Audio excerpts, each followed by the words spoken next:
ॐ हरिः ॐ श्रीगुरुभ्यो नमः।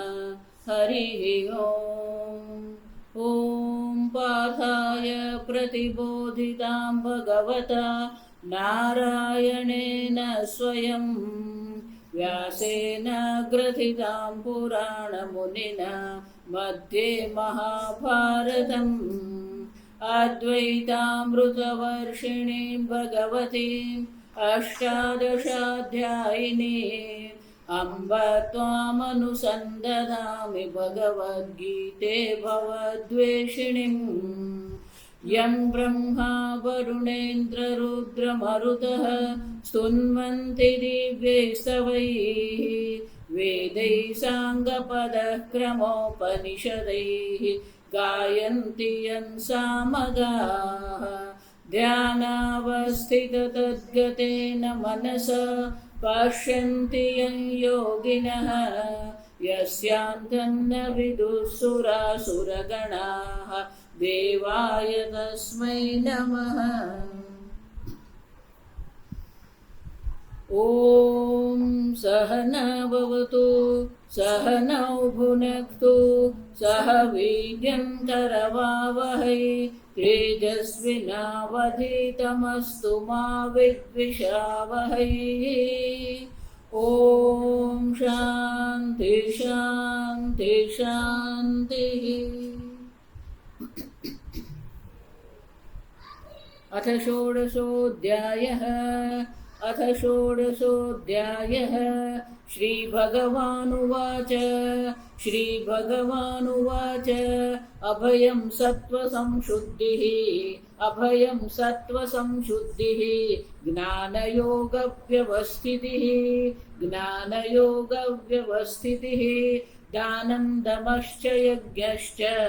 दानं दमश्च यज्ञश्च स्वाध्यायस्तप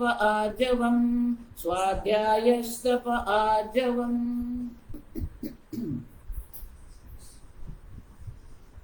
अभयं सत्त्वशुद्धिः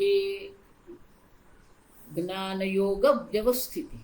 अभयं सर्वभूतेभ्यः अभयं दानम्। અભયનો અર્થ સંન્યાસ પણ થઈ શકે. કેમ? સંન્યાસ કોને કહેવાય? સર્વભૂતેભ્યઃ અભયમ.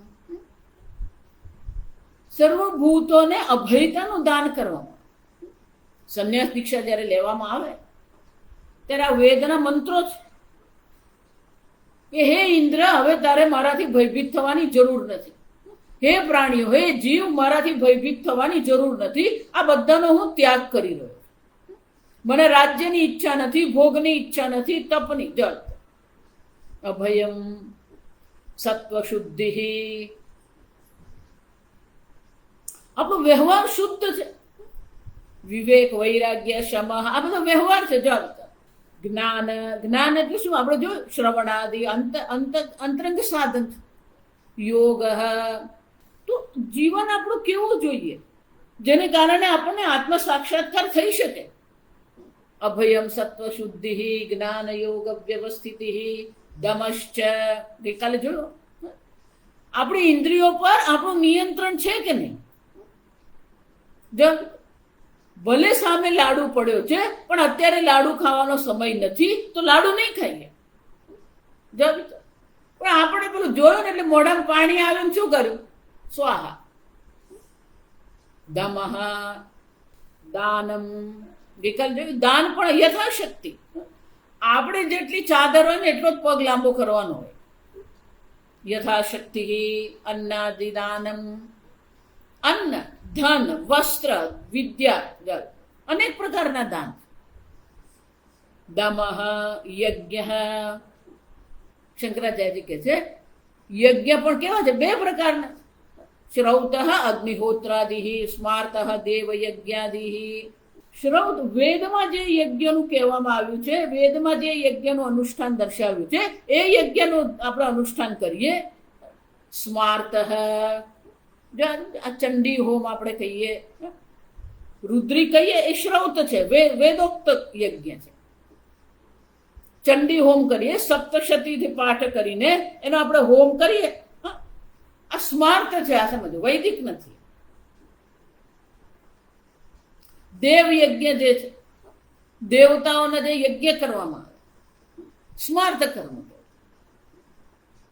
વેદમાં કહેવામાં આવ્યું, વેદ આધારિત જે ગ્રંથ જેને સ્મૃતિ ગ્રંથ કહેવામાં આવે, એ સ્મૃતિ ગ્રંથોમાં જે દર્શાવવામાં આવે છે યજ્ઞ, તો યજ્ઞ જે છે ગ્રહસ્થ માટે પણ યજ્ઞ છે. પંચયજ્ઞ, ત્રીજા અધ્યાયમાં આપણે જોઈ ગયા કે આપણું જીવન આપણે જીવી રહ્યા છે, તો જીવન જીવતી વખતે ગમે એટલી સાવધાનતા રાખીએ, થોડી ઘણી હિંસા તો થવાની જ છે. તમે ગમે એટલી અહિંસાનો પ્રયત્ન કરો, ક્યાંક ને ક્યાંક થોડી ઘણી હિંસા થાય જ. આપણે ગુજરાતી માટે કહે ને, પાપડ ભેગે પાપડી ભેગી ઈયળ પણ શું થાય, બફાઈ જાય. તો શાસ્ત્ર કહે છે ચૂલી, આપણે ચૂલો સળગાવીએ, પહેલા ચૂલામાં જ આપણે કરતા, તો પેલા લાકડામાં અનેક પ્રકારના જીવો હોય, એ બધા જીવ પણ શું થઈ જાય, સળગી જાય. સફાઈ કરીએ, માર્જન પેલા કરોડિયા છે, કીડી છે, આ બધું પણ શું થવાનું, મરવાનું જ છે. ઉદકુંભસ છે, પાણી ભરીએ તળાવમાંથી, નદીમાંથી, તો ત્યાં કેટલાય જીવો મરી શકે. આ સમજ. તો આ અનેક પ્રકારથી દૈનિક જીવનમાં પણ ક્યાંક ને ક્યાંક હિંસા થાય જ છે.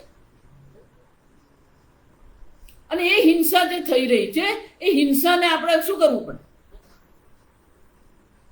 એને નિવારવું પડે. આપણે પંચસુના ગ્રહસ્થસ્ય પંચયજ્ઞાત,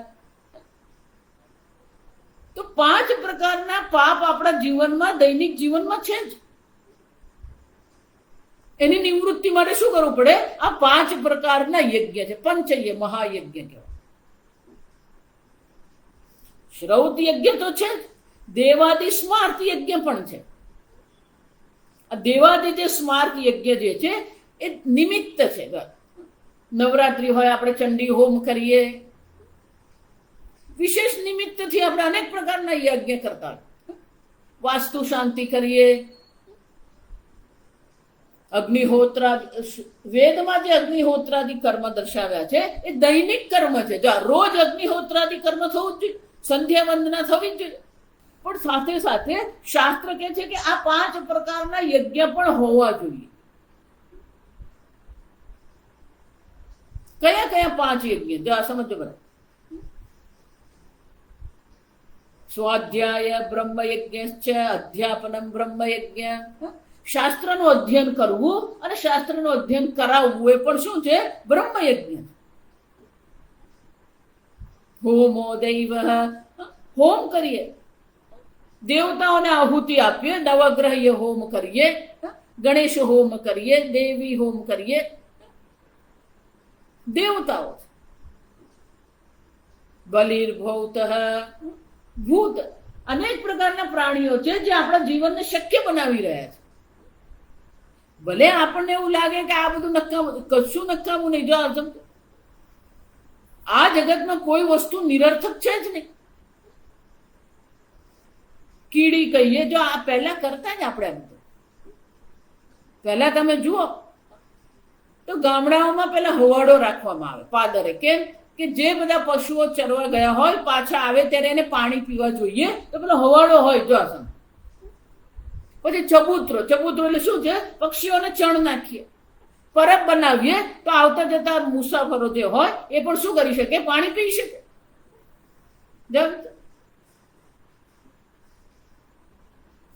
કીડીને પણ આપણે શું કરીએ, કીડીયાળું કરીએ આપણે. જો આમ અન્ય પ્રાણીઓને પણ આપણે શું કરીએ છીએ, કંઈક આપીએ આપણે. ભૂત યજ્ઞ એને કહેવામાં. કૂતરાને ખવડાવીએ, ગાયને ખવડાવીએ, માત્ર શ્રાદ્ધ કર્મ હોય ને ત્યારે જ ખવડાવીએ એમ નહીં. જો સમજો દૈનિક છે, કીડી છે, પશુ છે, પક્ષી છે. ભૂત યજ્ઞ, દેવ યજ્ઞ, બ્રહ્મ યજ્ઞ. અતિથિ પૂજનમ નૃયજ્ઞ.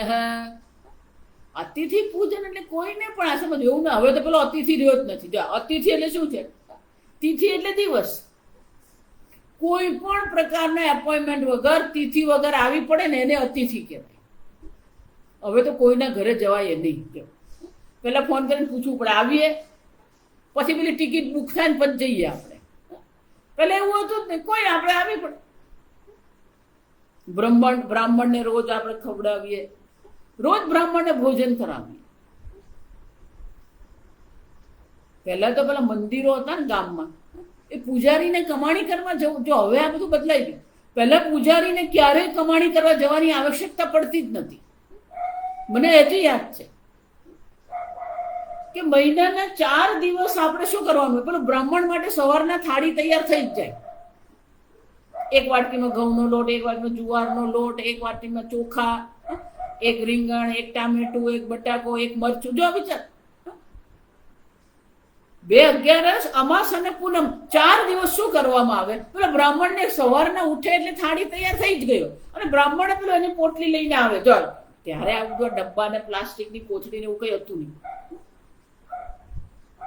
એટલે એ પણ શું કરે, ઘરે ઘરે જઈને શું કરે, પેલું કપડાની એની થેલી હોય ને, એકમાં ઘઉંનો લોટ નાખે, એકમાં જુવારનો નાખે, એકમાં ચોખા નાખે, તુવેરની દાળ હોય. મહિનામાં 4 દિવસ જો ગામવાળા એને આપે તો એને કમાણી કરવા જવું જ નહીં પડે. શાંતિથી ભગવાનની સેવા કરી શકે, સરસ રીતે મંદિર સંભાળી શકે. એટલે સવાર સાંજ જ આરતી નહીં કરવાની હોય. બપોરે ભગવાનને થાળ ધરાવવાનો હોય, વિશેષ પ્રકારના દિવસો હોય તો વિશેષ પ્રકારની પૂજા કરવાની હોય. આમ બ્રાહ્મણને અનેક કામ હોય. હવે તો મંદિરોમાં પેલો સાંજે એકલો બ્રાહ્મણ જ કરતો. સાંભળો ને તો તમને એવું લાગે કે કેટલા બધા લોકો કરી રહ્યા છે. પેલું યુટ્યુબ પરની આરતી જ ચાલતી હોય. જો આવી રીતે પહેલા તો ગામના બધા લોકો આરતીમાં જતા.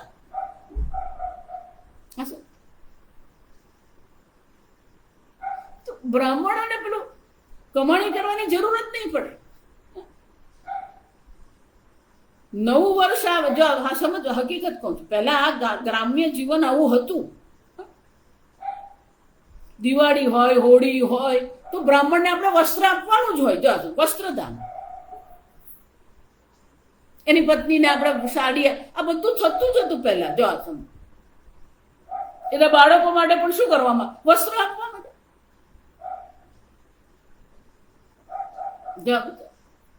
તો અન્ય મનુષ્યને પણ આપણે શું કરે, ધ્રુવ યજ્ઞ એટલે ખાલી અતિથિને જ ભોજન કરાવીએ એમ નહીં. અન્ય મનુષ્યને જે પણ પ્રકારની અને જીવનની આવશ્યકતા હોય એ આવશ્યકતા આપણે પૂરી કરીએ. અમારે એક સત્સંગી બહેન હતા, એ હંમેશા મને કહેતા, શરૂમાં ચોરણોમાં જયારે વેદાંત ભણાવવાનું શરૂ કર્યું તો એમના ઘરે બધી વ્યવસ્થા થતી મારી. તે બહુ સુંદર કહેતા, બહુ સામાન્ય જીવન એમનું. એટલે મને હંમેશા કહેતા, સ્વામીજી ભગવાને બધાને જ બધું આપ્યું નથી. જો તો કોઈકની પાસે બુદ્ધિ છે પણ કોઈકની પાસે ધન નથી. એના બાળકને ભણાવવું છે તો આપણે એને મદદ કરીએ. તો ઘણા બધા નિવૃત્ત લોકો ને, એ લોકોને પહેલા હું આ બધાને કહેતી કે નિવૃત્ત થઈ ગયા એટલે એવું નહીં માનવાનું આખો દિવસ ટીવી સામે બેસી રહેવાનું, ગામ ગપ્પા મારવાનું. હોસ્પિટલમાં તમે જાઓ, આ ચેરિટેબલ હોસ્પિટલ હોય ને, એમાં કેટલાય ગરીબ લોકો આવતા, બિચારા પેલું ફોર્મ ભરતા નહીં આવડે, ક્યાં જવું ખબર નહીં હોય. તમે 2 કલાક ત્યાં સેવા આપો એ લોકો. એવાય ઘણા બધા લોકો હોય કે જે લોકો ક્યાંક બીજે ગામથી આવ્યા હોય, એ લોકોને ભોજનની વ્યવસ્થા નહીં હોય. તમે 2 ફળ, 2 કેળા, 2 સફરજન આપી આવો એમને. હકીકત છે. એક ભાઈને એવું જ હતું, પેલો એન્જિનિયર તરીકે કામ કર્યું, પેલું ઘરે બેસવાનું આવે એટલે ખબર નહીં પડે શું કરવું. તો પેલું ડિપ્રેશન જેવું થઈ ગયું. હકીકત તમને કહું. એટલે મને તે સ્વામીજી એમ કે કઈ ખબર નથી પડતી હવે હું શું કરું. એટલે મેં કહ્યું તમે નિયમ કરો કે અઠવાડિયામાં 2 દિવસ મારે હોસ્પિટલમાં જઈને બધાને શું કરવાનું, પૂછવાનું કે તને કોઈ મદદની જરૂર, ચાલ હું તને કરું. તમે ભણેલા ગણેલા તમે કરી શકો. જો સમજ, ધ્રુવ યજ્ઞ એટલે અન્ય મનુષ્યને જે પણ આવશ્યકતા હોય એ આપણે પૂરી પાડીએ. પછી ભાઈ જવા માંડે, પેલું બાળકોની હોસ્પિટલમાં બિસ્કિટ લઈને જાય, પછી બધા બાળકો એટલે ખુશ થાય ને. એમની જો સમજો બીજાને આનંદિત કરીએ ને તો આપણને આનંદ થાય. તમે માનશો ને, એક જ મહિનામાં એ ભાઈનું આખું વ્યક્તિત્વ બદલાય, એટલા આનંદમાં રહેવા માંડે. મને કે સ્વામીજી બહુ મજા આવે છે કે તમે કીધું ને અઠવાડિયામાં 2 વાર હોસ્પિટલે જાઓ, હું જઈ આવું, કે બહુ મજા આવે. બીજું એક દંપતી નિવૃત્ત થઈ ગયું, શું કરવું? જો આ બધા અનેક પ્રકારની શાળાઓ છે, અનેક પ્રકારની છે, અનાથ આશ્રમ હોય, અંધજન શાળા છે, તમે જાઓ ત્યાં 2 કલાક આપો. એ લોકો ઘરમાં બેસીને પછી આ પેલી વહુ ને છોકરાની સાથે માથાકૂટને કચકચ કર્યા જ કરે. આજે રીંગણનું શાક, અરે આખી જિંદગી રીંગણનું શાક ખાધું, આજે એક દિવસ ખાવું કયું વાંધો શું પડવાનો? જાવ ઘરની કચકચમાંથી જ પેલા ઊંચા નહીં આવે. અન્ય મનુષ્યને મદદ કરવું એ આપણું કર્તવ્ય છે. જેમ આપણા બાળકોને આપણે ઉછેરી આપણું કર્તવ્ય છે, આપણા માતા પિતાની સંભાળ લઈએ આપણું કર્તવ્ય છે, એમ અન્ય મનુષ્યોને મદદ કરવી એ પણ શું છે? આપણું કર્તવ્ય છે. આ સમજો. અમારે એક દંપતી અમેરિકાથી આવીને શું કરે, આદિવાસી બાળકોની છાત્રાલયો ને ત્યાં જઈને રહે. જો આ વિચારી જોજો. ઘણી વાર તો ત્યાં 2 દિવસ સુધી વીજળી નહીં હોય તો આરામથી રહે ત્યાં બંને જણ. પેલા ભાઈ છે એમને પેલા ગણિત શીખવે, વિજ્ઞાન શીખવે, બેન છે પેલું ગુજરાતી છે, અંગ્રેજી શીખવે. તે લોકોને બાળકોની સાથે રહેવામાં એટલો આનંદ આવે, બાળકોને ગમે. જો વિચાર, ગૃહ યજ્ઞ એટલે ખાલી એટલું જ નથી પેલા પેલું ભોજન કરે. આજકાલ લોકોને એવું છે કે માતાજી અમે તો દર ગુરુવારે ભોજન કરાવીએ. સારી વસ્તુ છે, હું ના નથી પાડતી, પણ ખરેખર જેને જરૂર છે ને તમે આપો. જો ઘણા બધા અમેરિકાથી આવે ને, એ લોકો આવે ત્યારે એ લોકોને બહુ કંઈ એટલું લાવવાનું હોય નહીં. જે લોકો શું કરે, ત્યાંના જૂના વસ્ત્રો તમે એમ જુઓ ને તો ખરેખર આપણા તો નવા જ હોય. એટલે બધા એક બેગ આખી પેલા વસ્ત્રો લઈને આવે. અને એ શું કરે, એવી સંસ્થાઓ છે જે લોકો આદિવાસી વિસ્તારમાં જઈને શું કરે, પેલું વસ્ત્ર આપતા હોય બધા. તો તમારે ઘરે પડી રહ્યા છે, તમે એને શું કરો? રમકડા ઘણી વાર બાળકોને આપણે મૂકી રાખીએ, રમતા જ નહીં હોય બાળકો. તો તમારી આજુબાજુ કોઈ એવું ગરીબ દંપતી છે, એને બાળકને આપો તમે રમકડા. ખાલી કોઈને ભોજન કરાવ્યું એટલે ગૃહ યજ્ઞ નથી. જે મનુષ્યને જેવી આવશ્યકતા હોય એ પ્રકારે એની આવશ્યકતાની પૂર્તિ કરીએ આપણે. ધ્રુવ યજ્ઞ, પિતૃયજ્ઞ, જો શ્રાદ્ધ પક્ષ છે, આપણે તો એવું જ માને કે 15 દિવસ શ્રાદ્ધ કર્યું. હવે તો 15 દિવસે કોઈ શ્રાદ્ધ કરતું નથી. ખાલી માતા પિતાના 2 દિવસનું શ્રાદ્ધ કરે. ખરેખર રોજ જ કરવાનું, કેમ કે આપણા અનેક પૂર્વજો છે. માતાના કુળમાં, પિતાના કુળમાં અનેક પ્રકારના, આપણે અનેક પ્રકારથી આપણા કાકા મામા બધા જ છે. એટલે કોક ને કોક 15 દિવસમાંથી 1 દિવસનું કોકનું તો શું થયું, અવસાન થયું જ હોય. પણ હવે તો એક બીજી સમસ્યા થઈ ગઈ. આ મુંબઈમાં તમે જાઓ, અમેરિકા જઈએ, અહીંયા તો સ્વામી ગાય ક્યાં શોધવા છે? કેમ પેલું રોજ ગાયને આપવાનું હોય, કૂતરાને આપવાનું હોય, પેલા કાગડાને આપવાનું હોય. તો કાગડાને અપચો થઈ જતો હોય. આ સમજ. એટલે ઘણા મને એવું કે સ્વામીજી અમે શું કરીએ કે રોજ ગાયને શોધવા ક્યાં છે? કારણ કે ગાય આવતી જ નહીં હોય આપણે. પહેલા તો પેલી રોજ ગાય આવે ને રોજ આપણે ગાયને એક રોટલી ખવડાવતા.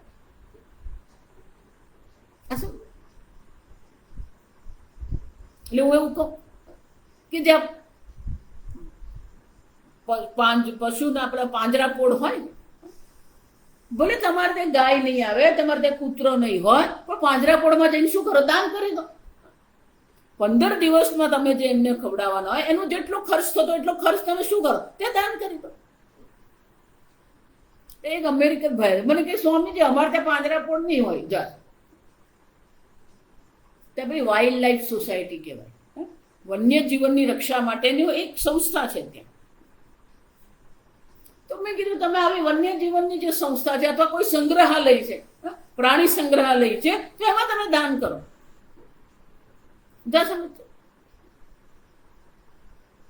તો આપણા પિતૃઓના નામે આપણે શું કરીએ? દાન કરીએ. એમને કારણે આપણું જીવન છે. તો આપણા માતા પિતાને આપણે શું કરીએ? દાન કરીએ. એમના નામે આપણે દાન કરીએ. દેવતાઓને પણ ખાલી યજ્ઞ જ નથી. મંદિરમાં જઈએ, મંદિરમાં દાન કરીએ. મંદિર બંધાતું હોય તો ત્યાં જઈને શું કરીએ? આપણે દાન કરીએ. આમ પેલા વૈદિક છે, રુદ્રી છે, આ બધા વૈદિક કર્મ. વિષ્ણુ યાગ છે, ગણેશ યાગ છે, રુદ્રી છે, આ બધા વૈદિક યજ્ઞ. એ જ રીતે ચંડી હોમ આદિ જે છે એ બધા કેવા છે? સ્માર્ત કર્મ. એ ઉપરાંત આ 5 પ્રકારના યજ્ઞ રોજ થવા જોઈએ. યજ્ઞ ભગવાન શું કહે છે? દાનમ દમશ્ચ યજ્ઞશ્ચ.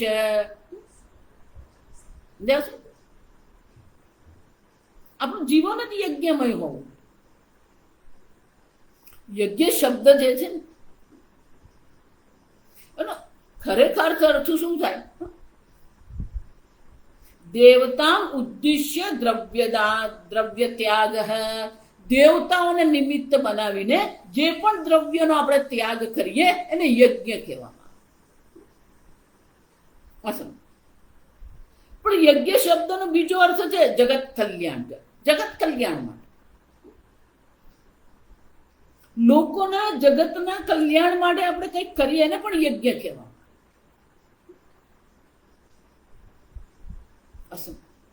અને એટલે ભગવાન કહે છે આ યજ્ઞ પણ જે દૈવી સંપત્તિ. દાનમ દમશ્ચ યજ્ઞશ્ચ સ્વાધ્યાય ઋગ્વેદાદિ અધ્યયનમ અદ્રષ્ટાર્થમ.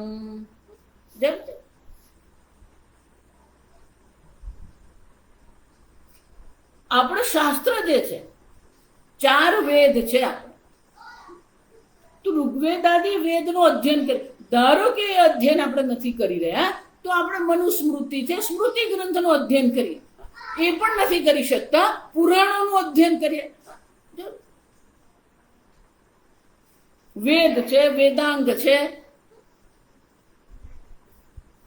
સ્મૃતિ ગ્રંથ છે, ભગવદ્ ગીતા જો આવી રોજ અધ્યયન કરે. રોજ આપણે ભગવદ્ ગીતાનો એક અધ્યાયનો પાઠ કરીએ. એમાં પણ રુચિ નથી તો પુરાણ આપણે કરીએ. ભાગવત પુરાણ રોજ વાંચો. જો એમ નહીં માનતા આ બધું રિટાયર થયા પછીનું છે, આ ગ્રહસ્થ માટેનું. સ્વાધ્યાય. તો આ જે યજ્ઞ છે, સ્વાધ્યાય છે, આ બધું કોને માટે છે? જો આ સમજ. અદ્રષ્ટાર્થમ. અદ્રષ્ટાર્થમ એટલે કે પુણ્યની પ્રાપ્તિ માટે. આપણને પુણ્યની પ્રાપ્તિ થશે આપણે યજ્ઞ કર્મ કરીએ, સ્વાધ્યાય શાસ્ત્રનું અધ્યયન કરીએ. જો શાસ્ત્રનું અધ્યયન કરી શકીએ એમ નથી તો જો આજકાલ તો બધું જ મળે છે, એવું કશું નથી. ભલે આપણને મૂળ ભાગવતનો અધ્યયન નહીં કરી શકીએ તો ભાગવતનો અનુવાદ ગુજરાતીમાં ઉપલબ્ધ છે, હિન્દીમાં ઉપલબ્ધ છે. રોજ એક પાનું તો વાંચો. આપણે ગામ ગપ્પા મારવાની બહુ મજા આવે. આ ભારતમાં એને ઓટલા કલ્ચર કહેવાય. જો પેલો ઓટલા પર બેસીને ગપ્પા મારતો. પહેલાના જમાનામાં તમે જુઓ, મને યાદ છે મારા દાદા હતા એ બેસીને વાંચે અને બાકીના બધા આવીને શું કરે? સાંભળે. એમાં ખાસ તો ચતુર્માસ હોય ને ત્યારે ખાસ કરીને એક ગ્રંથ લે. પેલો ભાગવત લીધો હોય તો જેને વાંચતા લખતા આવડતું હોય એ શું કરે? પેલું વાંચે. બાકીના બધા બેસીને શું કરતા હોય? સાંભળતા. જો આ સંપૂર્ણ ભારતમાં આ હતું. આ સમજો. તો રોજ પેલા થોડા પાના વાંચે. 4 માસ થાય ને તો આખું ભાગવત શું થઈ જાય? વંચાઈ જાય. પછી એમાં બધા જ બેસે. એવું નહીં ખાલી વૃદ્ધો બેસે, બાળકો બેઠા હોય, યુવાનો બેઠા, બધા જ બેસીને સાંભળે. તો તમે પોતે પણ સ્વાધ્યાય એટલે પોતે અધ્યયન કરે. સ્વ એટલે પોતે, પણ સાથે સાથે બીજાને પણ આપણે શું કરીએ? બેસીને આપણે ભાગવત વાંચીએ, રામાયણ વાંચીએ, તુલસી રામાયણ વાંચીએ, કંઈક પાઠ કરીએ. જો વેદનો પાઠ કરીએ, સ્તોત્રનો પાઠ કરીએ, વિષ્ણુ સહસ્રનામનો પાઠ, બધું સ્વાધ્યાયમાં આવે. આ સમય રોજ વિષ્ણુ સહસ્રનામનો પાઠ કરીએ, રોજ શિવ મહિમ્નનો, જે પણ આપણા કુળ દેવતા જે હોય એને અનુરૂપ આપણે કરીએ. આ સમજ, આ બધી વસ્તુ રોજની જ, એવું નથી કે એક દિવસ કરી. આજકાલ તમે જુઓ ને ભારતમાં તો પેલું નૈમિત્તિક એટલે નિમિત્તથી જે કરવામાં આવે ને એમાં આપણે બધા બહુ હોશિયાર. પેલા ગણેશ ચતુર્થી આવે ને બધા સવાર સાંજ આરતી કરવા દે બધું. ગણેશજી ગયા એટલે આપણે શું કરવાનું, પાછું એ ગામ ગપ્પા. નવરાત્રી આવે ને એટલે બધા તૈયાર કરવાનું, આરતી કરવા જાય, પ્રસાદે કરે, બધું જ થાય. જો નવરાત્રી ગઈ એટલે જઈશે તે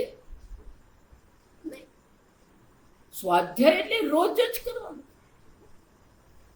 એક નિયમ બનાવીએ જાસમ કે રોજ આટલો પાઠ કરવાનો, રોજ આટલું વાંચવાનું. ભલે આપણને સંસ્કૃત નહીં આવડે એટલે આપણે બધા મોટા મોટા ગ્રંથો નહીં કરી શકીએ, પણ ભાગવત તો વાંચીએ.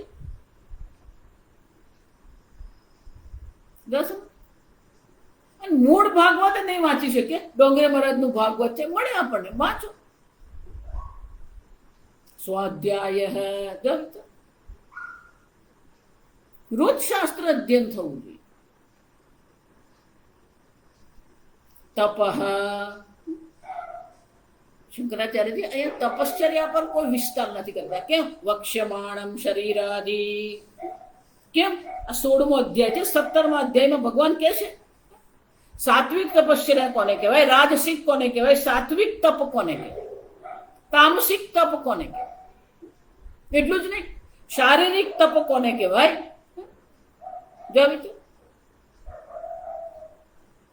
દ્વિજ, ગુરુ, આ બધાને આપણે પ્રણામ કરીએ, આ બધાનું સન્માન કરીએ. શારીરિક જવાબ.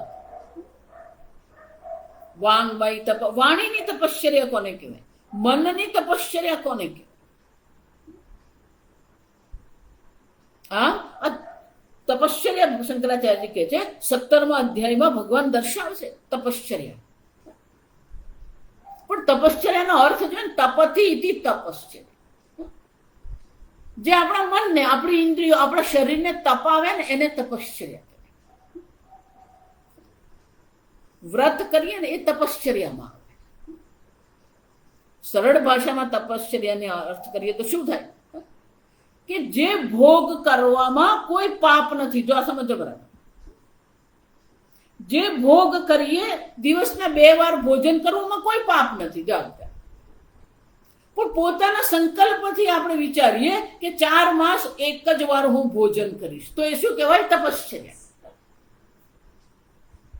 જે ભોગ કરવામાં પાપ નથી એવા ભોગનો પણ આપણે સંકલ્પથી ત્યાગ કરીએ તો એ તપશ્ચર્યા. બોલવામાં કઈ વાંધો નથી, પણ નક્કી કરીએ દર સોમવારે હું મૌન રાખું, દર એકાદશીએ મૌન રાખું, તો એ તપશ્ચર્યા.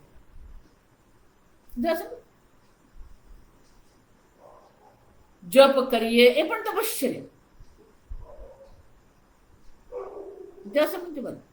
તો તપશ્ચર્યા એટલે આપણે ભોગનો ત્યાગ. આજકાલ તો ચતુર્માસ એટલે શું? જો હમણાં મારે ક્યાંક જવાનું છે, તો મારે એક વૃદ્ધાશ્રમમાં જવાનું. મને એમ થયું ખાલી હાથે ક્યાં જઈએ આપણે. એટલે ડ્રાઈવર હતો, મેં કીધું ચાલ ને આપણે કંઈક લઈએ, કંઈક ફરસાણ લઈએ, મીઠાઈ લઈએ, એટલે લોકોને જરા આનંદ મળે. એટલે અમે ગયા. એટલે અમને બેને ભૂખ લાગે કે બપોરના નીકળ્યા હતા, સાંજ પડી. એટલે બોલો લેવા ગયો. એ મને કે સ્વામીજી આ પેટીસ બહુ સરસ છે. મેં કીધું ચાલ લઈ લે પેટીસ, બધા ખાશે. મીઠાઈ તો પેલે શું કહેવાય, પેલા કડી લાડુ આવે ને, બુંદી લાડુ. ત્યાં તો પેલું બુંદી લાડુ મને કે આપણે બુંદી લાડુ. મેં ત્યાં લઈ આવતું જઈ, હું મારું કામ પતાવે એટલે તું લઈ આવ. એટલે પેલો બુંદી લાડુ લઈ આવ્યો અને પછી પેલે પેટીસ લીધી.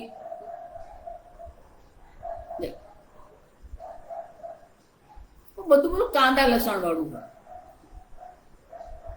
એટલે પેલો ડ્રાઈવર મને આવીને કે સ્વામીજી એટલે પણ ફરાળી પેટીસ છે. પેટીસ ને ફરાળી, જો પહેલી વાર જ સાંભળ્યું મેં આ સમજ. ફરાળી પેટીસ એટલે શું કે સ્વામીજી મને નથી ખબર, પણ એને એવું કીધું ફરાળી પેટીસ છે, એમાં લસણ નહીં હોય. પછી ભોગનો ત્યાગ જ નથી, જો સમજજો. તમે ચતુર્માસ કરો, તમે સોમવાર કરો, પણ એમાં ભોગનો ત્યાગ છે, ભોગ ઉલટો વધે, જો આ સમજો. એટલા માટે હંમેશા એવું કહું, બોલો 11 કોને કહીએ આપણે? એટલે હું એવું કહું, રોજ પેલો 5 જ રસ ખાતો હોય, દાળ ભાત શાક રોટલી પાપડ, જો આ સમજ, આ 5 જ રસ રોજ ખાતો હોય. પણ 11 ને દિવસે પેલો 11 રસ ખાય, જો આ સમજ. બોલો સવારે આ બનાવે, પછી બપોરે આ બનાવે, ને સાંજે પાછું આ. ના સ્વામીજી, આ મખાણા ને મખાણાની ખીર બનાવે છે. એટલે પણ તું ભૂખો રહ્યો છે, તું ભૂખો રહે નહીં.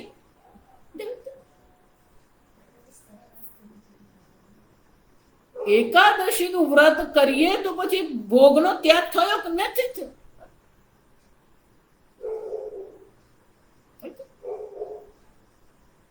ભોગનો જ જો તમે ત્યાગ નથી કરી રહ્યા તો પછી કઈ એકાદશી, કઈ તપશ્ચર્યા તમારી?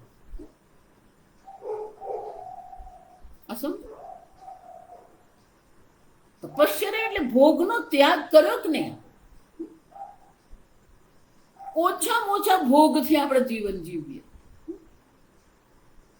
હવે તો બજારમાં તમે જાઓ તો પેલા પુસ્તકો મળે, ફરાળી વાનગી, જો આવી. અને હવે તો પેલું યુટ્યુબ જુઓ ને, આ ચતુર્માસ આવે ને, યુટ્યુબ પર બધી ફરાળી વાનગીનું શું આવે? એટલે ફરાળી ઢોકળા આવે, ફરાળી પેટીસ આવે, પછી ફરાળી સમોસા આવે, ફરાળી રોટલી આવે. જો તો તમે ત્યાગ શું કર્યો? અને ત્યાગ જ નથી કર્યો તો પછી એ તમારો ઉપવાસ કેવો ને તમારી તપશ્ચર્યા કેવી? જો એટલે હું કહું, આ કળિયુગમાં દેખીતી રીતે આપણને એવું લાગે લોકો બહુ ધાર્મિક છે, પણ આંતરિક રીતે તમે જો ને તો કઈ નહીં મળે, શૂન્ય. માતાજી આજે મારી એકાદશી છે, તારી ને મારી એકાદશી છે, આ બધાની જોઈ જા તમે. ઘણી વાર કોઈકના ઘરે હું જાઉં તો ના સ્વામીજી આજે મારે સોમવાર છે, એટલે કોઈ મારે સોમવાર જ છે, મંગળવાર બુધવાર નથી. જો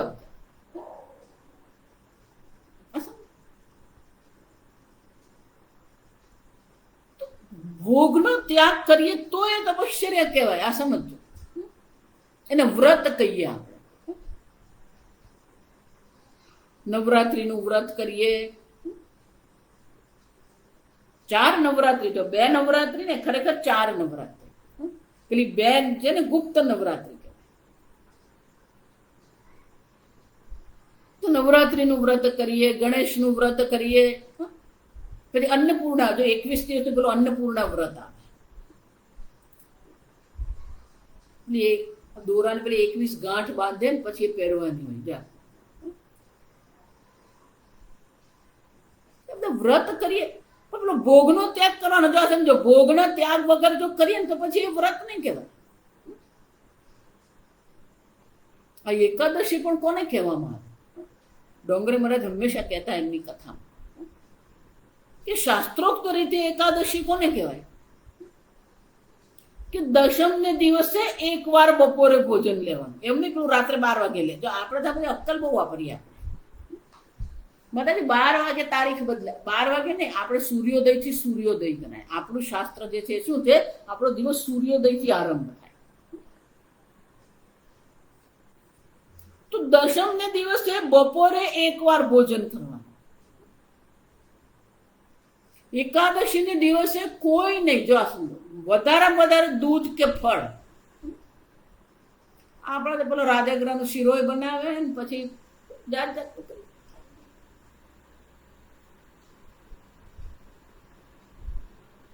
બીજે દિવસે 12 ને દિવસે પણ પારણું જે કરીએ ને એ પેલું બપોરના જાત મધ્યાહનમાં 1 વાર ભોજન કરવાનું.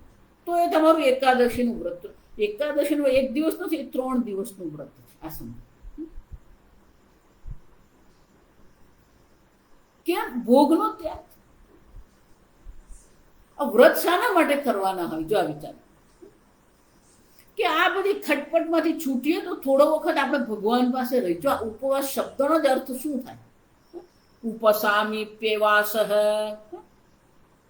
આ સાંસારિક ભોગમાંથી છૂટીને થોડી વાર આપણે ભગવાન પાસે બેસીએ, એને ઉપવાસ. પેલો ફરાળી વાનગી બનાવવાથી ઊંચો આવે તો એ ભગવાન પાસે બેસે જ.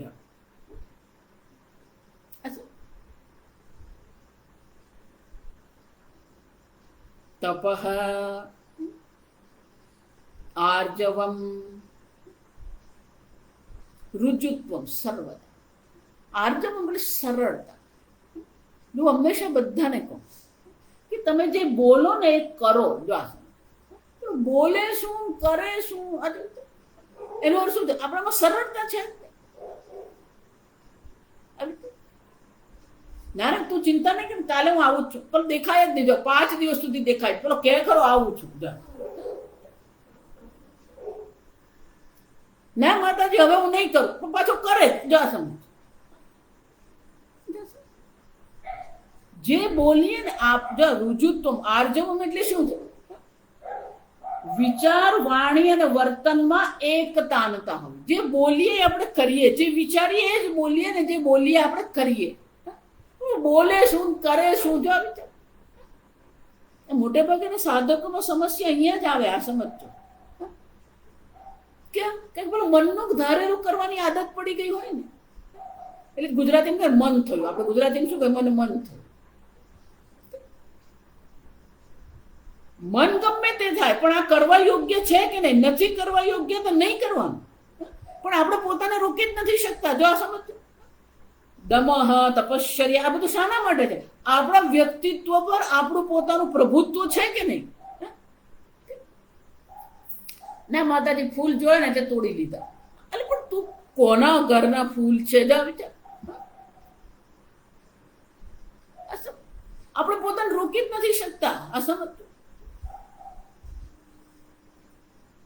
સ્વામીજી બહુ સરસ કે પોતે તો કરી શકતો જ નથી, પણ ગુરુ કહે કે નહીં કરો તોય પેલો કરે પાછો. એનો અર્થ શું થયો?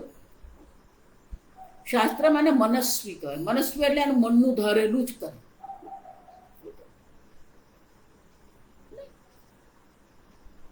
આર્જવમ. હું હંમેશા કહું બધા કે તમે જે બોલો ને એટલું, આટલું પણ જો કરીએ ને, આપણે જે બોલીએ ને એટલું કરીએ. પેલું બોલે ખરો, બીજી જ છે બદલાઈ જાય પાછું. રુજુત્વ એટલે સરળતા. આપણા વ્યક્તિત્વમાં સરળતા છે કે નહીં? આપણે બોલીએ કંઈક, આપણે કરીએ કંઈક, એટલો સામેવાળો આપણને શું સમજી શકે? જો આ સમજ. આપણે હિન્દીમાં અભી બોલા અભી ફોક. જો આ સમજ. આપણું વ્યક્તિત્વ કેવું? અભી બોલા અભી ફોક.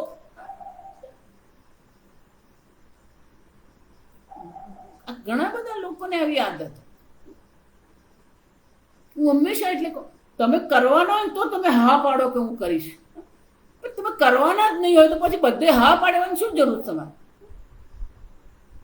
જો આ શરૂમાં જયારે આ વેદાંત ભણાવવાનું શરૂ કર્યું તો વલસાડમાં કોઈ દિવસ ગઈ નથી હું. પછી વલસાડમાં સ્વામીજીએ ત્યાં કીધું કે તું હવે અહીંયા ભણાવવા જા. નવું સ્થાન, નવું શહેર, નવા લોકો. એટલે એક ભાઈ હતા, મને કે સ્વામીજી તમે ચિંતા નહીં કરો, તમે આવો ને બધી વ્યવસ્થા કરી દઈશ. એટલે આપણે તેને ભરોસો કરીએ. એટલે હું તો ગઈ. તો તમે મને બોલાવી રહ્યા છો તો તમારે મારે રહેવાની વ્યવસ્થા કરવી પડે, મારી ભોજનની વ્યવસ્થા કરવી પડે. પેલા પ્રવચનો કરવાનો હોય તો પેલા હોલની પણ શું કરવી પડે? વ્યવસ્થા કરવી પડે. અને એને કીધું હું કરી દઈશ, એટલે આપણે તો શું માનીએ? કરી દીધું હોય.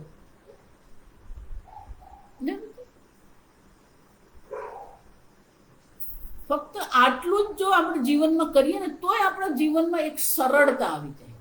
જે બોલીએ ને એટલું જ કરીએ. આપણે જ બોલીએ તો આપણે જ કરવાનું, પણ નથી કરી શકતા આપણે. જો વિચાર,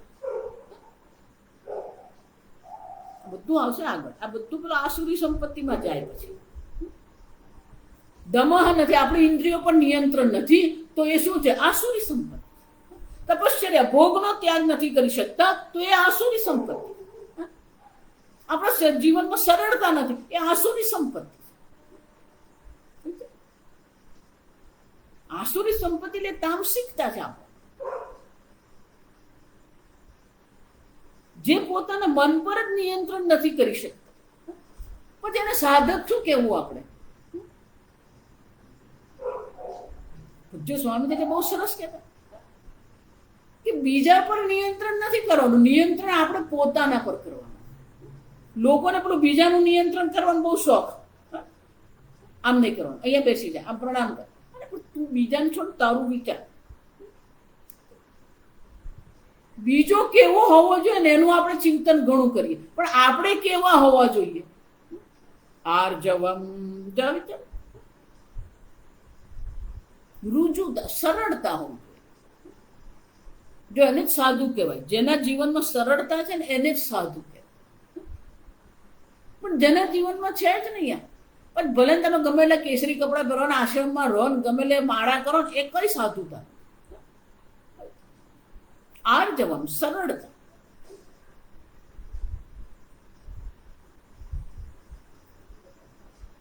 આમ ભગવાન કહે છે અભયમ સત્વ શુદ્ધિ જ્ઞાન યોગ વ્યવસ્થિત દાનમ દમશ્ચ યજ્ઞ સ્વાધ્યાય તપઃ આર્જવમ. એટલું જ નહીં, કિંચ શંકરાચાર્ય કહે છે ભગવાન હજી બીજા 2 શ્લોકો કહેશે, જો આ સમજો. આ બધું આપણું જીવન બનવું જોઈએ.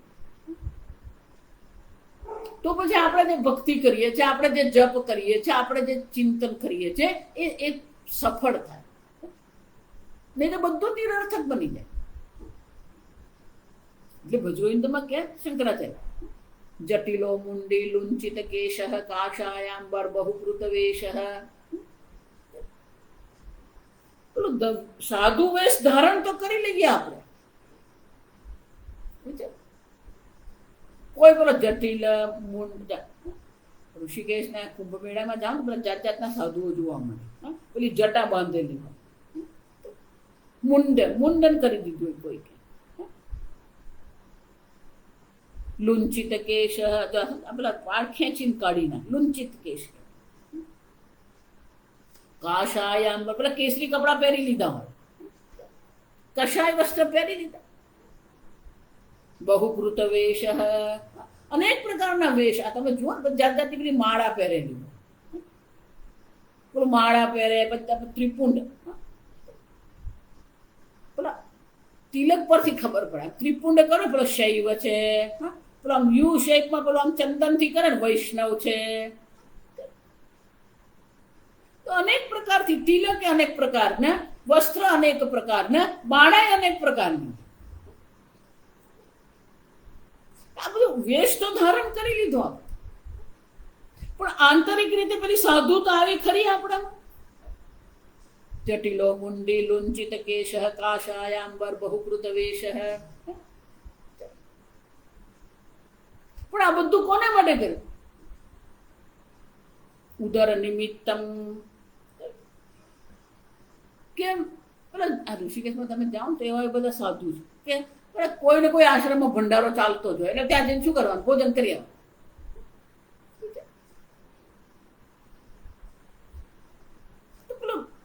પોતે કમાણી કરવી નથી, માતા પિતા કઈ ધન આપી ગયા નથી, કરવું શું? પેલું સાધુ બની જવાનું, ભંડારો ખાવાનો. ઉદર ઉદર એટલે આ પેટ માટે.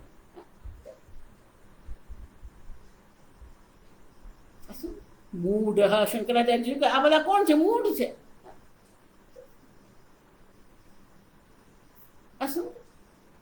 ખાલી કપડા પહેરવાથી કે આશ્રમમાં રહેવાથી કોઈ સાધુ નહીં બની જાય. સાધુ બનવું એટલે આ હોવું જોઈએ: દમઃ, દાનઃ, યજ્ઞ, સ્વાધ્યાય, તપશ્ચર્યા, આર્જવમ. સાધુ જીવન છે. શંકરાચાર્ય એટલે સાધન પંચકમાં કહે છે સાધુ જીવન કોને કહે? જો આપણી 10 ઇન્દ્રિયો છે, જો આ સમજવું. 5 કર્મેન્દ્રિય, 5 જ્ઞાનેન્દ્રિય. જો આ પણ એમાંની 3 ઇન્દ્રિય છે ને આપણી જીહવા પર છે. સ્પર્શેન્દ્રિય પણ ત્યાં જ છે, ત્વચા. રસનેન્દ્રિય, સ્વાદ પણ અહીંયા જ છે. અને પેલી વાણી પણ ક્યાં છે? અહીંયા જ છે. જો 10 માંથી 3 ઇન્દ્રિય તો અહીંયા એક જ સ્થાન પર છે. એટલે મહર્ષિ બહુ સરસ કહે કે આ એક પર જો તમે નિયંત્રણ મેળવી લો ને તો પછી બાકીનું બધું સરળ થઈ જાય. જો 10 ઇન્દ્રિય છે એમાંની 3 અહીંયા છે, એટલે પેલું 30% તો આપણે યુદ્ધ જીતી ગયા એક જીહવા પર. શંકર સાધન પંચકમાં 30 સાધક કેવો હોવો જોઈએ એટલે પેલા 30 સોપાન દર્શાવે. એ 30 3 છે ને આ ભોજન માટેના છે. દરેક માટે એક જ કીધું, પણ પેલા ભોજન માટે આપણે 3 કીધું. ચાલો, સ્વાદુ અન્નમ નતુ યાચ્યતામ, ક્યારે કોઈ સ્વાદિષ્ટ અન્નની યાચના કરવી જ નહીં. વિધિવશાત પ્રાપ્તેન સંતુષ્યતામ, વિધિથી જે પ્રાપ્ત થાય ને આપણે ભોજન ગ્રહણ કરી લઈએ, પણ આપણે બધામાં જ વાંધા વચકા પડતા. એકવાર એવું થયું, હું અને સુરતમાં જે સ્વામીજી હતા, ક્યાં ગામ ગયા તો અમારી સાથે પેલો એક છોકરો આવે. એ વખતે પેલી કેરીની ઋતુ ચાલે, એટલે જ્યાં ગયા હોય ને એટલે સવાર બપોર સાંજ બધા ભિક્ષા માટે બોલાવે. બધાને લખાઈ ગયું હોય કે સવારે આને ત્યાં નાસ્તો કરવાનો, બપોરે ભોજન આને ત્યાં છે, રાતનું ભોજન આને ત્યાં છે. એટલે હું ને સ્વામીજી, પેલો છોકરો અમારી સાથે આવ્યો હતો ને એ અમારી સાથે આવે ભિક્ષા. 2 દિવસ આવ્યો ને એટલે 3જે દિવસે એને કહી દીધું કે હું નહીં આવું. એના કોઈના ઘરે જ અમારું રહેવાનું હતું, ઉતારો ત્યાં હતો. હવે એને પેલું ના પડાય નહીં સ્વામીજી, એટલે એને ફોઈને કહી દીધું કે હું આજે નથી જવાનું. એટલે એને ફોઈ કે ના, પણ તમે સ્વામીજીને પહેલા કહી દો ને કે હું આજે નથી. કે હા કહી દઈશ, હું સ્વામી ચિંતા નહીં કરી. એટલે પેલું જવાના ને ત્યાં પેલા બેને પેલા કીધું કે ના આજે નહીં આવે. એટલે અમે 2 જણા વિચાર કદાચ એને આ બધું 10 ઘરનું ખાય ને એટલે બધું પેલું પેટ નહીં ફાવ્યું હોય. એટલે સારું, પછી આખો દિવસ અમારી ભિક્ષા થઈ. રાત્રે આમાં મસ્ત બેઠા રહ્યા સત્સંગ કરતા. એટલે સ્વામીજી પૂછ્યું પેલા કે ભાઈ આજે કેમ નહીં આવ્યો તું? આજે આખો દિવસ અમારી સાથે નહીં આવ્યો. એટલે પેલું એમ કોઈની સામે છે પણ બોલે નહીં. જાત એટલે પછી સ્વામીજી એને કોઈને કીધું શું છે, શું કેમ એની તબિયત નથી સારી, પેટ બગડી ગયું, તાવ આવે છે, શું? કે ના સ્વામીજી 2 દિવસ તમારી સાથે આવ્યો ને, 2-3 દિવસ. તો કે જ્યાં ક્યાં ત્યાં રોજ જ શું હતું? જાસમ પાત્રાને રસ, ઢોકળાને રસ, ખમણને રસ. જાત હું એટલે હંમેશા હું ક્યાંક બહાર જો જાઉં તો એમ કહું તમે 10 દિવસ મારી સાથે આવો, બધી ખબર પડી જાય સાધુ કેમ રહે. પેલો જે આપે એ શું કરવાનું હોય તમે, પણ આપણે પેલા વાંધા વચકા કાઢવા પછી ઊંચા જ નહીં આપે. વિધિવશાત પ્રાપ્તેન સંતુષ્ય, વિધિથી આપણી થાળીમાં જે આવે ને આપણે ભોજન ગ્રહણ કરી શકીએ કોઈ ફરિયાદ વગર. પણ નથી, આપણા મન પર નિયંત્રણ નથી એટલે આપણે નહીં કરી શકીએ. તમે માનશો ને એ આખું અઠવાડિયું રોજ સવાર બપોર સાંજ રસ ને ઢોકળા જ અમે લીધા છે. શાક બદલાય, બાકીનું બધું એનું એ જ જોશે, બધું એ જ રોટલી, એ જ ભાત, એ જ રસ, એ જ ઢોકળા, ખમણ, પાત્રા. 10 દિવસ અમે લોકો બંને જણાએ લીધું.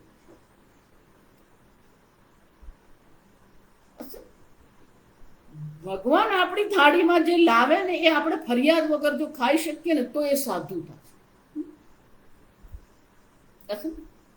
જો એટલે હું કહું કે આશ્રમમાં તમે રહો એનો અર્થ એવો નથી તમે સાધુ બની. ભગવાન અહીંયા જે કહી રહ્યા છે ને આપણી આંતરિક વ્યક્તિત્વ દર્શાવે. સ્વાદુ અન્નમ નતુ યાચ્યતામ વિધિવશાત પ્રાપ્તેન સંતુષ્યતામ.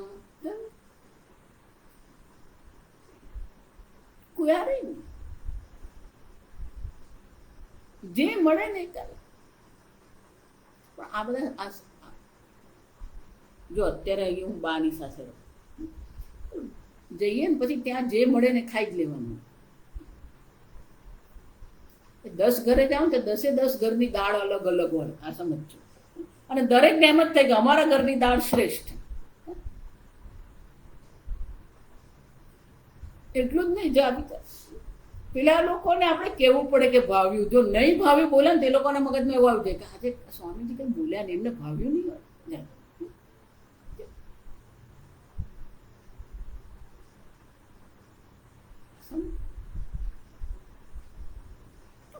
આ સાધુતા છે. જો કે ભોજનનો ક્યારેય આપણે તિરસ્કાર નહીં, અન્નમ ન નિંદ્યા, એની ક્યારેય નિંદા નહીં. એકવાર સ્વામીજી ડાયાબિટીસ હતો ને એટલે રોજ પેલો કારેલાનો રસ પીતા સ્વામીજી. એટલે સવારના સ્વામીજી નાસ્તો કરે ને એના પહેલા પેલું કારેલાનો રસ કાઢીને મૂકી દે એટલે સ્વામીજી પી લે. એક ભાઈ આવ્યા આશ્રમ, એને સ્વામીજી રોજ સવારે નાસ્તા માટે એમની સાથે બોલાવે. પેલો રોજ જોયે કે આ સ્વામીજી કંઈક લીલા રંગનું રસ પીએ. હવે એને ખબર નહીં કે સ્વામીજી શું પીએ. એટલે સામાન્ય રીતે આ બધા સ્વામીજી સાથે બેઠા છે એ લોકોને એમ થાય કે સ્વામીજીની થાળીમાં થયું તો મને મળે. એટલે પેલો જોયા કરે કે સ્વામીજી આ પીએ. એટલે એક દિવસ સ્વામીજીને થયું કે આજે આને બરાબર સ્વામીજી જાત જાતની મજાક કરતા. જો એટલે એક દિવસ સ્વામીજી શું કર્યું, એટલે કહી દીધું જે તૈયારી કરતા ને સવારની નાસ્તા કે આજે કારેલાનું જ્યુસ છે ને 2 કરજો. એટલે પેલા બેન કે કેમ સ્વામી તું કરતો સારું તું ટેબલ પર મૂકી દેજે. પેલા મૂકી દીધું. પેલા સ્વામીજી પીવા બેઠા. સ્વામીજી પીએ ને જ્યાં મારે એવું જ છે, લીમડાનો રસ તમને આપો ને, આ તમે શરબત પીતા ને હું પી આપું, કઈ નહીં. એટલું નિયંત્રણ આપણી જીહવા પર હોવું જોઈએ. એટલે મને કહું લુલીબાઈ જો આ સમય એ છે લુલી જો આ પણ એ બધાને ટાઈટ રાખે આ સમય. એટલે પેલા ભાઈ આવ્યા બેઠા, સ્વામીજી આવ્યા, સ્વામીજી બેઠા, સ્વામીજી જોયું પેલા 2 ગ્લાસ છે જો આ સમય. એટલે 1 ગ્લાસ સ્વામીજી લીધું, સ્વામીજી 1 ગ્લાસ પેલા ને. સ્વામીજી તો પી આરામથી. પેલા ને એમ કે કઈક સરપત છે, મોઢે માંડ્યું કારેલાનો રસ મોઢામાં ગયો પછી તો બિચારાને જે ઉધરસ ચડી જો આવી ત્યાં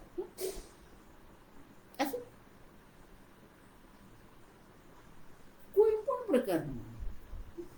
એટલું જ નહીં, આપણી વાણી આપણે બોલવા પર જો, એટલે હું 3 છે અહીંયા. તો બોલવા પર પણ શું હોવું જોઈએ? આગળ મેં કહ્યું નહીં કરવાના તો નહીં બોલીએ, અને બોલીએ તો શું કરવાનું કરીએ. હા, એક જ જીહવા પર જો આપણું નિયંત્રણ આવે ને તો આપણું સંપૂર્ણ વ્યક્તિત્વ કેવું થઈ જાય. શાસ્ત્રમાં એવું કહેવાય કે પેલો ખાટલો હોય ને એને 4 પાયા હોય. તમે એક પાયો ખેંચો એટલે બાકીના શું થવાના સાથે જાય. એમ આપણી 10 ઇન્દ્રિયો છે પણ પેલી 3 ઇન્દ્રિયો અહીંયા એક જ છે. એક જ જગ્યાએ જો આપણે નિયંત્રણ મેળવીએ તો આપણે સંપૂર્ણ વ્યક્તિત્વ પર પણ શું થઈ જાય. દાનમ દમશ્ચ યજ્ઞશ્ચ સ્વાધ્યાય તપઃ આર્જવમ જો આવી જાય. આપણું વ્યક્તિત્વ એવું બનવું જોઈએ. અન્નને ક્યારેય નિંદા નહીં થવી. થાળીમાં આવ્યું એટલે એ લઈ જ લેવાનું, એની નિંદા કરવાની. પછી જેવું હોય એવું. સામેવાળાને આપણે શું કામ કહીએ કે આ આવું છે, લઈ જ લેવાનું. કે એને સારી ભાવનાથી બનાવ્યું, એની ભાવના તો સારી હતી. અને માણસ છે, ભૂલ થતી હોય. આમ ભગવાન અહીંયા કહે છે આ પ્રકારનું આપણું જીવન બનવું જોઈએ. દાનમ દમશ્ચ યજ્ઞશ્ચ સ્વાધ્યાય તપઃ આર્જ. જો આટલા આજે ભગવાને દર્શાવે, આજે 6 દર્શાવે ને, દાનમ દમશ્ચ યજ્ઞશ્ચ સ્વાધ્યાય તપ આર્જ, આ 6 પણ જો આપણા જીવનમાં આવી જાય તો આપણું જીવન બહુ સરળ બની જાય. આ સમજો, કોઈ ટેન્શન આપણને રહે નહીં, આરામથી આપણે રહી શકીએ. પણ આપણે જ આપણી જાતને શું કરે છે, બાંધીને રાખી છે. જો આ વિચારી જોજો, મને તો આવું જ જોઈએ, એનો અર્થ શું થયો? તમે તમારે પોતાને શું કરી દીધા? નિયંત્રિત કરી દીધા. તો તમે પોતે જ પોતાને બંધનમાં રાખો છો કે નહીં? તમે પોતે જ બંધનમાં. તમારું મન તમારું નિયંત્રણ કરે. આ શું? અને એટલે ભગવાન કહે છે આ દૈવી સંપત્તિ કોને કહેવાય? આ બધી દૈવી સંપત્તિ, આ આપણું જીવન હોવું જોઈએ. તો આપણું જીવન બહુ સરળ બની જાય, શાંતિ બની. આમ ભગવાન આ પહેલા શ્લોકમાં દર્શાવ્યા. પહેલી પંક્તિમાં 3 છે, અભય સત્વ શુદ્ધિ જ્ઞાન યોગ વ્યવસ્થિત. અને પછી આમ 9 ભગવાને ગુણો દર્શાવ્યા જે દૈવી સંપત્તિ છે, જે આપણે જીવનમાં ઉતારીએ. મહારાજશ્રી બહુ સરસ કે કેટલીક વસ્તુ કરવાની હોય, કેટલીક વસ્તુ શું હોય? કરવાની હોય. અને એ કરવું આપણું જીવન બની જાય. દાન કરવું, તપશ્ચર્યા કરવું આપણું જીવન બની જવું જોઈએ. જીવન બની જવું જોઈએ એટલે કે આપણા જીવનમાં એ સહજતા આવી જોઈએ. જેટલી જીવનમાં સહજતા આવે ને એટલું જ આપણું વ્યક્તિત્વ પ્રસન્ન રહે. અને જેટલી પ્રસન્નતા આવે એટલી જ ભક્તિ પણ આપણે યોગ્ય ભાવનાથી કરી શકીએ. આ આત્મ સાક્ષાત્કાર આપણે કરી શકીએ. આમ ભગવાનના પહેલા અધ્યાયમાં આપણને 9 દૈવી સંપત્તિ દર્શાવી. આવતીકાલે આપણે બીજો શ્લોક જોઈશું. ઓમ સ્વસ્તિ પ્રજાભ્ય પરિપાલયન્તામ ન્યાયેન માર્ગેણ મહિમ મહિષાઃ ગોબ્રાહ્મણેભ્ય શુભમસ્તુ નિત્યમ લોકા સમસ્તા સુખિનો ભવન્તુ કાલે વર્ષતુ પર્જન્યઃ પૃથ્વી સસ્યશાલિની દેશોऽયં શોભરહિતઃ બ્રાહ્મણા સन्तુ નિર્ભયાઃ. ઓમ સર્વેષાં સ્વસ્તિર્ભવતુ સર્વેષાં શાંતિર્ભવતુ સર્વેષાં પૂર્ણં ભવતુ સર્વેષાં મંગલં ભવતુ સર્વે ભવन्तુ સુખિનઃ સર્વે સन्तુ નિરામયાઃ સર્વે ભદ્રાણિ પશ્યन्तુ મા કશ્ચિદ દુઃખભાગ ભવેत्. અસતો મા સદ્ગમય તમસો મા જ્યોતિર્ગમય મૃત્યોર્મા અમૃતંગમય. ઓમ પૂર્ણમદઃ પૂર્ણમિદં પૂર્ણાત પૂર્ણમુદચ્યતે પૂર્ણસ્ય પૂર્ણમાદાય પૂર્ણમેવાવશિષ્યતે. ઓમ શાંતિ શાંતિ શાંતિ. હરિ ઓમ. શ્રી ગુરુભ્યો નમઃ. હરિ ઓમ.